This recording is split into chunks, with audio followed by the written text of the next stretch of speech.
Hi viewers, welcome to Lakshmi vlogs. ఈరోజు వీడియోలో మనం జాయింట్ వెంచర్కి సంబంధించి entries and joint venture account, co-venture అకౌంట్స్ని ఎలా ప్రిపేర్ చేయాలో తెలుసుకుందాం. ఫస్ట్ ఒకసారి ప్రాబ్లం అబ్జర్వ్ చేయండి.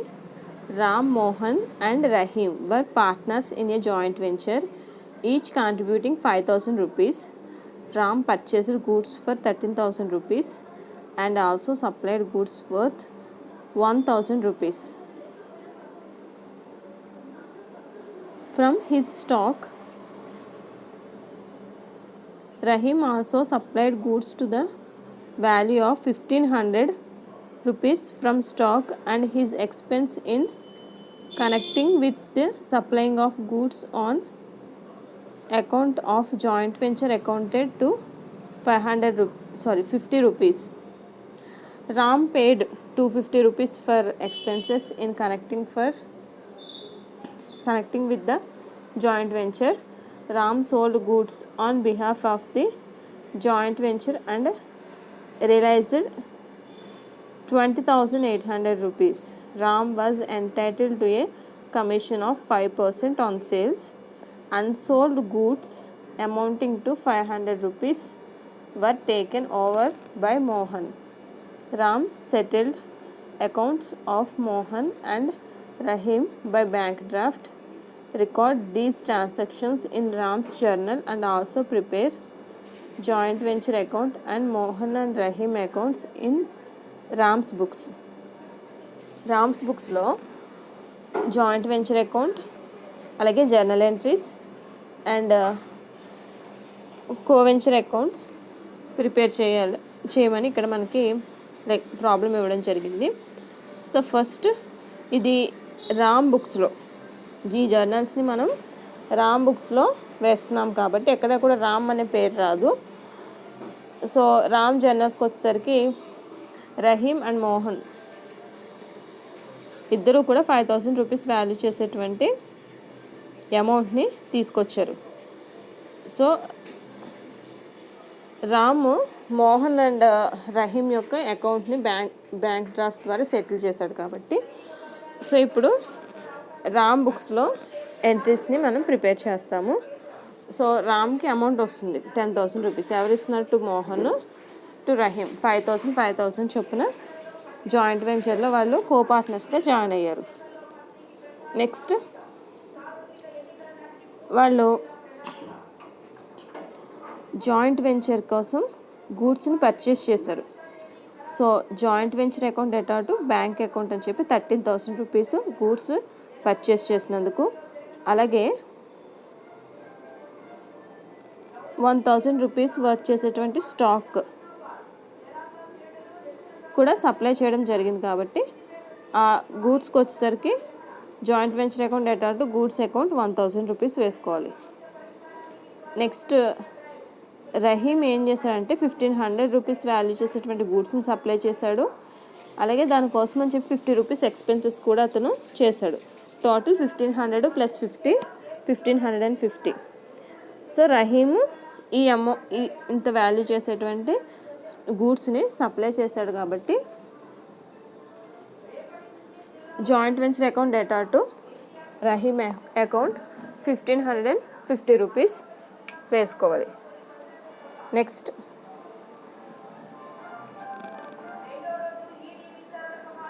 రామ్ 250 రూపీస్ ఎక్స్పెన్సెస్ని పే చేశాడు కాబట్టి joint venture account data to bank account, ఇవి రామ్ బుక్స్ కాబట్టి టు బ్యాంక్ అకౌంట్ అని వస్తుంది. అదే కనుక కో పార్ట్నర్స్ ఎవరైనా పే చేస్తే వాళ్ళ పేరు వస్తుంది.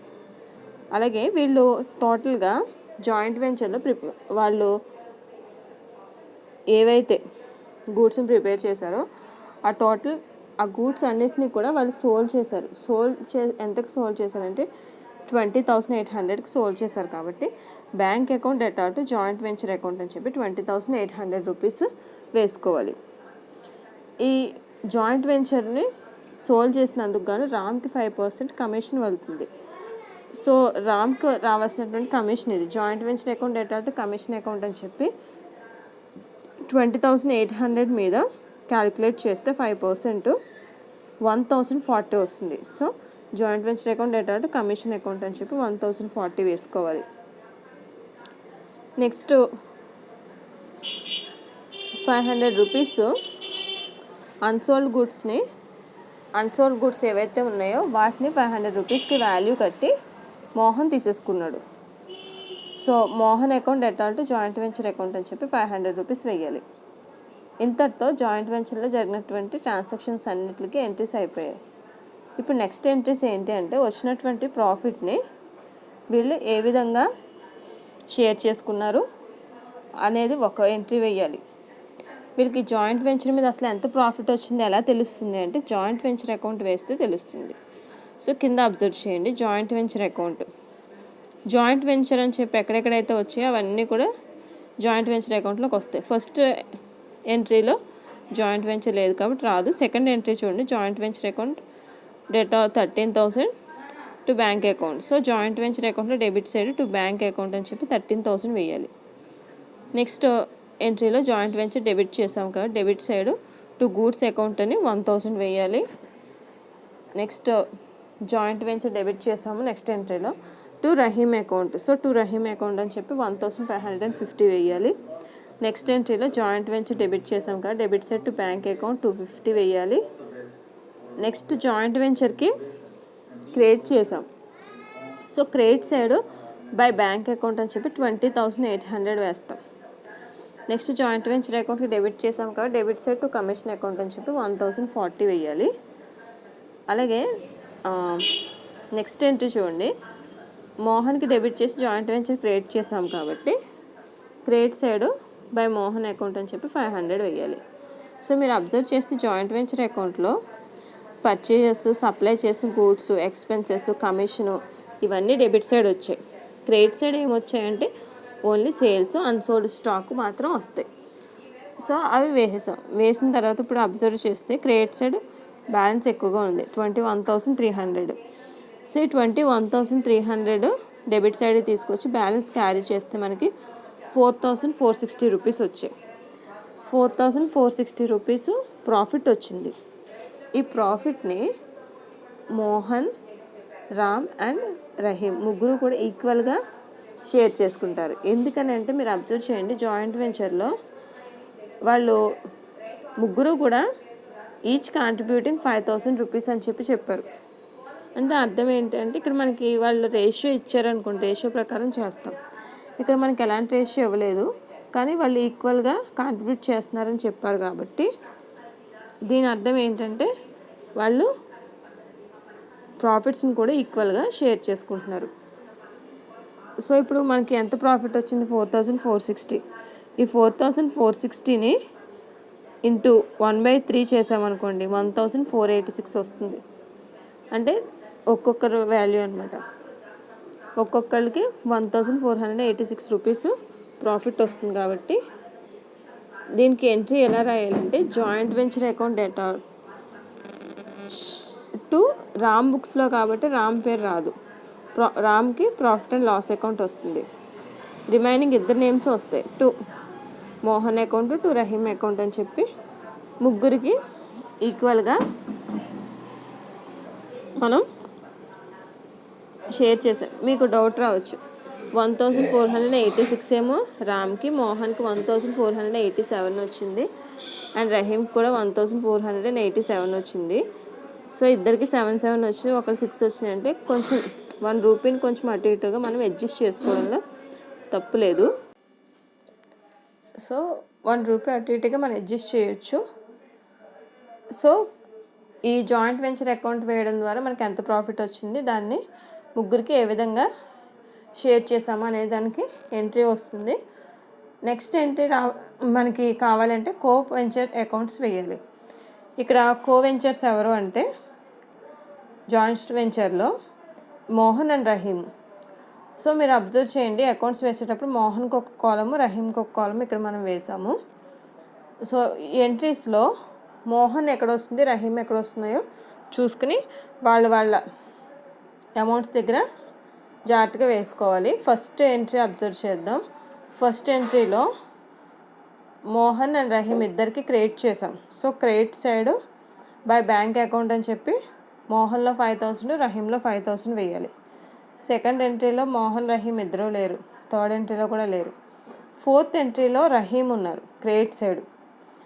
సో క్రెడిట్ సైడ్ ఉన్నారు కాబట్టి క్రెడిట్ సైడ్ రహీంలోనే బై జాయింట్ వెంచర్ అకౌంట్ అని చెప్పి ఓన్లీ రహీంలోనే వేయాలి. గుర్తుపెట్టుకోండి, ఇది 1,550 ఓన్లీ రహీంలోనే వేస్తాం. నెక్స్ట్ ఎంట్రీలో వీళ్ళ పేర్లు లేవు, నెక్స్ట్ ఎంట్రీలో కూడా లేవు. మోహన్ది, రహీం నేమ్స్ ఇద్దరివి లేవు.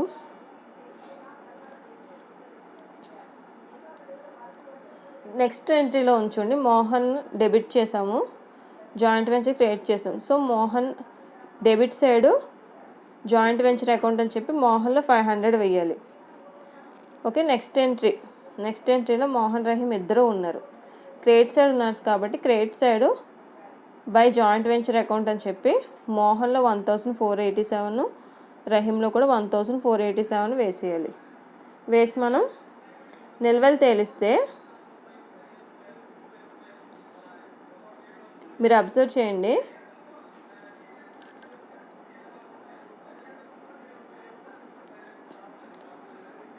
క్రెడిట్ సైడ్ ఎక్కువగా ఉంది. So credit side balances totals చేస్తే రహీంకి 8,037 వచ్చింది. సో క్రెడిట్ ఎక్కువగా ఉంది కాబట్టి క్రెడిట్ సైడ్ తీసుకురండి. రహీంకి డెబిట్ సైడ్ ఏమీ లేవు కాబట్టి టు బ్యాంక్ అకౌంట్ అని చెప్పి 8,037 రూపీస్ వేస్తాం. మోహన్కి వచ్చేసరికి క్రెడిట్ సైడ్ 6,487 ఉంది. ఈ 6,487ని డెబిట్కి తీసుకొస్తే 500 ఉంది డెబిట్ సైడ్. సో 500 లెస్ చేస్తే ఈ 6,487లోంచి 5,987 వస్తుంది. సో టు బ్యాంక్ అకౌంట్ అని చెప్పి మన కోవెంచర్స్ మోహన్లో 5,987, రహీంలో 8,037 వేసాం. సో దీనికి ఇప్పుడు ఎంట్రీ రాయాలి. ఎలా రాయాలి? కోవెంచర్స్ ఎవరు వీళ్ళిద్దరు? Mohan and Rahim. So Mohan amount Mohan దాంట్లో వేస్తాము, రహీం అకౌంట్ సంబంధించిన అమౌంట్ని రహీంకి డెబిట్ చేయాలి. మోహన్కి 5,987 డెబిట్ చేయాలి. అలాగే రహీంకి 8,037 రూపీస్ మాత్రమే డెబిట్ చేసి టు బ్యాంక్ అకౌంట్ అని చెప్పి రెండు కలిపి వేయాలి. ఈ 5,987, 8,037 రెండింటిని యాడ్ చేస్తే 14,024 రూపీస్ వస్తుంది. సో దీనికి టు బ్యాంక్ అకౌంట్ అని వేస్తాం. అంటే దీని అర్థం ఏంటంటే రామ్, రహీం అండ్ మోహన్స్ యొక్క అకౌంట్స్ని బ్యాంక్ డ్రాఫ్ట్ ద్వారా సెటిల్ చేశాడు అని అర్థం. సో ఈ విధంగా మనం కోవెంచర్స్ అకౌంట్ని, జాయింట్ వెంచర్ అకౌంట్ని రామ్ బుక్స్లో ప్రిపేర్ చేసాం. Thank you.